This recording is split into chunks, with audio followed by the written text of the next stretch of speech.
আজকে আমি আপনাদের যে গল্পটি বলতে যাচ্ছি, গল্পটি লিখেছেন আমাদের প্রিয় বড় ভাই আর.জে রাকিব বিশ্বাস। গল্পটি তিনি তার দাদার কাছ থেকে শুনেছিলেন। আমি জিনের বাচ্চা গল্পটি আপনাদের মাঝে পড়ে শোনাচ্ছি। গল্পের নামটা ছিল ভুতুড়ে গ্রাম। সালটা ছিল ইংরেজি বছরের 1888 সন। হঠাৎ একদিন আমার মামার বাড়ি থেকে একটি চিঠি আসলো। আমার মামার বাড়ি ছিল বগুড়া জেলার মহেশপুর গ্রামে। মামার চিঠিখানা হাতে পেয়ে পড়তে শুরু করে দিলাম। বুঝলাম আমার মামাতো ভাইয়ের বিয়ে।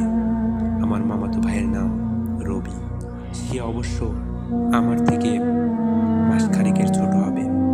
রবির বিয়ের জন্য আমাদেরকে মামা বাড়ি আসতে বলেছে। কথা বলতে বলতে আমার পরিচয়টা দিতেই ভুলে গেলাম।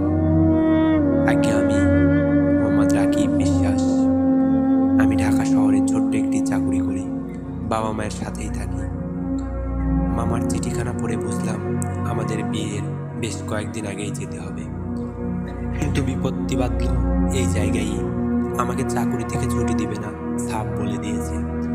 আমি বাবা মাকে অনেক আগেই মামা বাড়ি মহেশপুর পাঠিয়ে দিয়েছি। আমি অবশ্য অনেক আগে একবার মহেশপুর গিয়েছিলাম, সম্পূর্ণ অচেনা একটি গ্রাম বলে কথা। তবে বাবা মার সাথে গ্রামটার কথা অনেক শুনেছি। সবুজ ফসলের মাঠ, খোলা ভরা ধান, পুকুর ভরা মাছ, গোয়াল ভরা গরু ইত্যাদি আরো কত কি।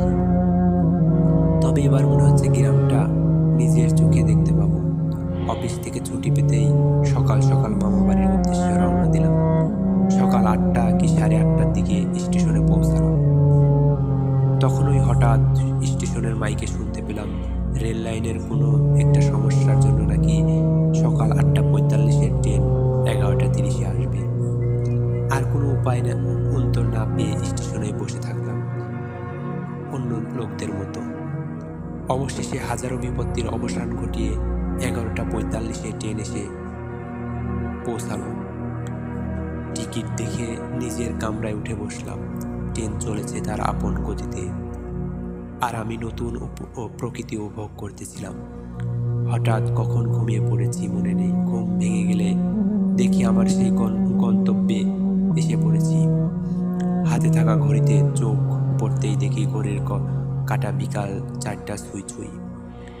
স্টেশন থেকে বেরিয়ে একটা সিএনজি নিলাম।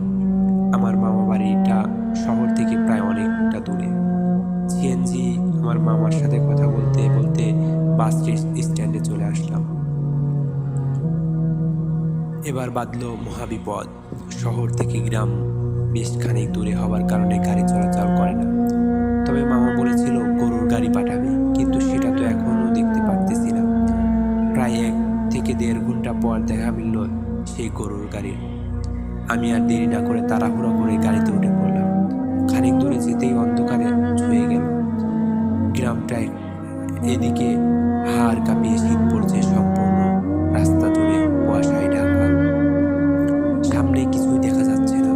আমি তখন গারোয়ানকে জিজ্ঞাসা করলাম, আচ্ছা আপনি কি আমার মামার বাড়ি চিনেন? গারোয়ান বলল, আগে কি বলছেন বাবু, ওনাকে কে চেনে না? উনি তো আমাদের গ্রামের সবচেয়ে ধনী ব্যক্তি। আমি বললাম, ও আচ্ছা, তোমার নামটা কি? লোকটা খানিক চুপ করে থেকে চাপা গলায় বলল, আজ্ঞে দাদা বাবু, আমার নাম হরিশ। আমি ওনার কথা শুনে কিছুটা বিচলিত হলাম। ঘড়ির কাঁটায় চোখ পড়তেই দেখি রাত 9টা বাজে। একটু ভয়ও করছে, আর করবেই না কেন, গা ছমছমে পরিবেশ। হঠাৎ করে হরিশ বলে উঠল, দাদা বাবু, আপনি কি ভয় পাচ্ছেন? কথাটা শুনে আমি কিছুটা বিচলিত হলাম। লোকটা আমার মনের কথা কিভাবে জানলো? নানান চিন্তা মাথায় ঘুরপাক খাচ্ছে। হঠাৎ সামনের দিকে তাকিয়ে দেখি একটা বড় শ্মশান ঘাট।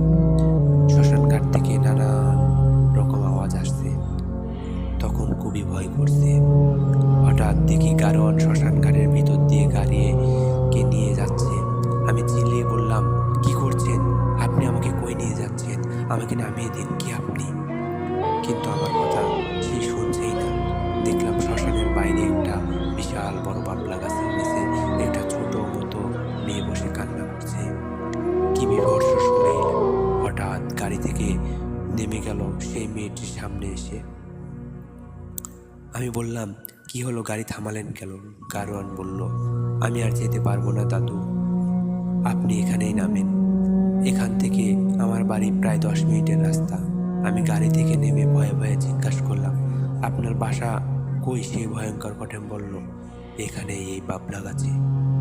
আমি তার কথা শুনে ভয়ে চমকে উঠলাম, কিন্তু তাকে বুঝতে দিলাম না। আমি হেঁটেই চলে আসতে লাগলাম, কিন্তু মনের ভিতরে ভয় আবারও ঘটকা লাগতে শুরু করলো। এই লোকটা কে? এই মেয়ে কে? তারা কিছু দূর যেতেই আমি তাদের পিছু নিলাম। দেখলাম তাদের শ্মশানের ভিতর ঢুকে যাচ্ছে।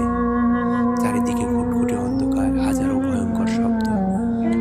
হঠাৎ পাশে থাকা একটা চিতার দিকে চোখ পড়তেই আমার চোখ টানা বড় হওয়ার অবস্থা দেখলাম। সদ্য একটা লাশ, আজকে পুড়িয়ে দেখে মনে হচ্ছে এখনো ভালোভাবে পুড়ে নেই।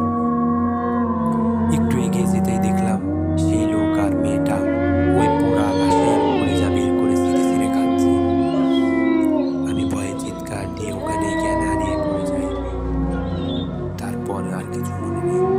চোখ মেলাতেই দেখলাম মামা বাড়ি শুয়ে আছে। আমি উঠে মামাকে বললাম, কি হয়েছিল আমার? মামা বললেন, আমাকে নাকি সকালে সেই বাবলা গাছে ঝুলে থাকতে দেখেছে গ্রামের কয়েকজন কিশোর। আমি তখন মামাকে রাতের সেই সব ঘটনা খুলে বললাম। সব শুনে মামা আমাকে বললেন, সে আজ থেকে 5-6 বছর আগে এখন গারোয়ান এবং তার মেয়ে শহর থেকে ফেরার পথে কে বা কারা তার গাড়িতে আগুন দেয় এবং ওখানেই পুড়ে মারা যায়। তারপর থেকে ওই পথে আজ পর্যন্ত যেই গিয়েছে সে আর কখনো বেঁচে ফেরেনি। শোনা যায় ওই পথে নাকি বাবা মেয়ের আত্মা ঘুরে বেড়ায়। এই ঘটনা ছড়ানোর পর লোকজন ধীরে ধীরে গ্রাম ছেড়ে চলে যায়। সুন্দর গ্রামটা পরিণত হয়ে যায় ভুতুড়ে গ্রামে।